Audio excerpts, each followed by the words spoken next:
Solutions मतलब घोल। इनमें ना एक छिपा हुआ नियम काम करता है, एक ऐसा नियम जो हमारे आसपास की दुनिया को चुपके से कंट्रोल करता है। इसे कहते हैं कॉलिगेटिव प्रॉपर्टीज। तो चलिए आज इसी दिलचस्प विज्ञान की गहराई में उतरते हैं। अच्छा, ये तो सबने देखा होगा, है ना? जब बर्फ गिरती है तो सड़कों पर नमक छिड़का जाता है। पर कभी सोचा है ऐसा करते क्यों है? ये कोई पुराना टोटका या नुस्खा नहीं है। इसके पीछे पक्की साइंस है। और एक और कमाल की बात, सोचिए, एंटी फ्रीज। कैसे एक ही चीज गाड़ी के इंजन को दो बिल्कुल उल्टी चीजों से बचाती है, सर्दियों में जमने से भी और गर्मियों में उबलने से भी। है ना अजीब? मतलब ऐसा लगता है कि ये तो उल्टा काम कर रहा है। तो इन दोनों पहेलियों का जवाब असल में एक ही बड़े मजबूत सिद्धांत में छिपा है। इसे हम कह सकते हैं कणों की गिनती का नियम। तो सबसे जरूरी बात क्या है? कॉलिगेटिव प्रॉपर्टीज को इस बात से कोई मतलब ही नहीं है कि क्या घोला गया है। उन्हें बस इस बात से फर्क पड़ता है कि कितना घोला गया है। मतलब ये पूरा खेल क्वांटिटी का है, क्वालिटी का नहीं, नंबर का है, पहचान का नहीं। और बस यही है सबसे बड़ा फर्क। पानी में चाहे नमक घोलो या चीनी, सॉल्यूशन के लिए बस एक ही सवाल जरूरी है, भाई इसमें कितने एक्स्ट्रा पार्टिकल्स हैं। पार्टिकल कौन सा है इससे कोई लेना देना नहीं, बस कितने हैं ये जरूरी है। तो ये सब शुरू कहां से होता है? इसकी जड़ में है एक बेसिक इफेक्ट। जब भी किसी सॉल्वेंट मतलब घोलने वाली चीज में कुछ घोला जाता है तो सबसे पहली चीज जो बदलती है वो है उसका वेपर प्रेशर, यानी वाष्प दाब। ठीक है, तो जरा सोचिए, एक गिलास में साफ पानी है। अब उसकी सतह पर जो मॉलिक्यूल्स हैं वो हमेशा उड़कर गैस बनने की कोशिश में लगे रहते हैं। इसी कोशिश से जो प्रेशर बनता है ना, बस उसी को हम वेपर प्रेशर कहते हैं। अब देखिए क्या होता है, जैसे ही हम इसमें नमक या चीनी जैसी कोई चीज घोलते हैं तो उसके पार्टिकल्स सतह पर आकर कुछ जगह घेर लेते हैं। ये एक तरह से कह सकते हैं कि एक रोड ब्लॉक लगा देते हैं। अब पानी के मॉलिक्यूल्स के लिए बाहर निकलना पहले से मुश्किल हो जाता है। तो इसका सीधा नतीजा क्या निकलता है? सीधी सी बात है, अब कम मॉलिक्यूल्स बाहर निकल पाते हैं, मतलब इवेपोरेशन धीमा हो जाता है।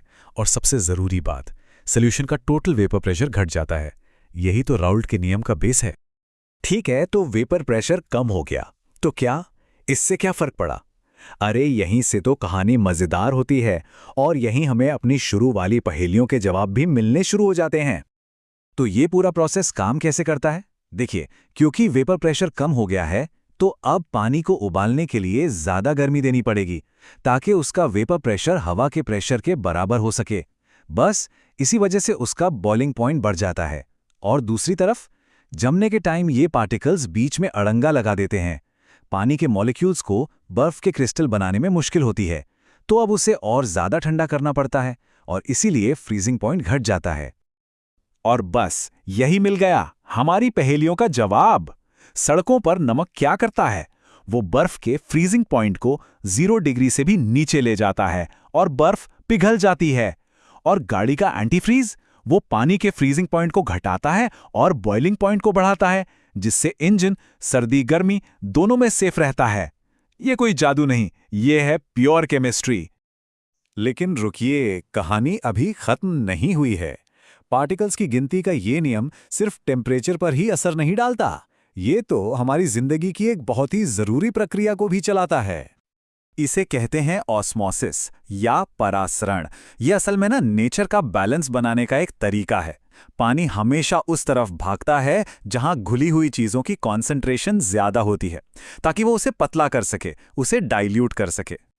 और इसे कोई हल्की फुल्की ताकत मत समझिएगा। एक नॉर्मल 1 मोलर सॉल्यूशन का ऑस्मोटिक प्रेशर 0 डिग्री सेल्सियस पर इतना जबरदस्त होता है कि वो पानी के कॉलम को करीब 56 फीट ऊपर उठा सकता है। सोचिए जरा, 56 फीट, सच में कमाल है। ये प्रोसेस हमारी शरीर के अंदर हर पल, हर सेकंड हो रहा है। हमारे जो सेल्स हैं वो इसी ऑस्मोसिस पर टिके हैं। अगर एक सेल को बहुत ज्यादा नमकीन पानी में डाल दें तो उसका सारा पानी बाहर निकल जाएगा और वो पिचक जाएगा। और अगर उससे बिल्कुल साफ पानी में डाल दें तो पानी अंदर घुस जाएगा और वो गुब्बारे की तरह फूलकर फट भी सकता है। मतलब ये बैलेंस जिंदगी के लिए बेहद जरूरी है। तो इन सारी अलग अलग चीजों में, सड़कों पर नमक, गाड़ी का एंटीफ्रीज, हमारे सेल्स के अंदर का पानी, इन सब में कॉमन क्या है? क्या चीज इन सबको जोड़ती है? ये सब घूम फिर कर उसी एक आइडिया पर वापस आ जाते हैं। तो ये है वो 4 main colligative properties: vapour pressure का कम होना, बॉइलिंग पॉइंट का बढ़ना, फ्रीजिंग पॉइंट का घटना और ऑस्मोटिक प्रेशर। और इन चारों असर की जड़ में एक ही वजह है, सॉल्वेंट में सोल्यूट पार्टिकल्स का मिलना, जो उसके पूरे बिहेवियर को ही बदल देता है। तो आखिर में सबसे जरूरी बात याद रखनी है कि ये सब कुछ रेशियो और नंबर्स का खेल है। इस बात का नहीं कि पार्टिकल क्या है, बल्कि इस बात का कि पार्टिकल्स कितने हैं। ये केमिस्ट्री का एक बहुत ही खूबसूरत और सीधा साधा नियम है, जिसके असर बहुत बड़े बड़े होते हैं। तो अगली बार जब पास्ता उबालने के लिए पानी में नमक डालें या मुरझाई हुई सब्जी को पानी में डालकर उसे ताज़ा होते देखें, तो याद रखिएगा, ये कॉलिगेटिव प्रॉपर्टीज का ही कमाल है। अब सोचने वाली बात यह है कि ये आसान सा सिद्धांत हमारी दुनिया में और कहां-कहां चुपचाप अपना काम कर रहा है।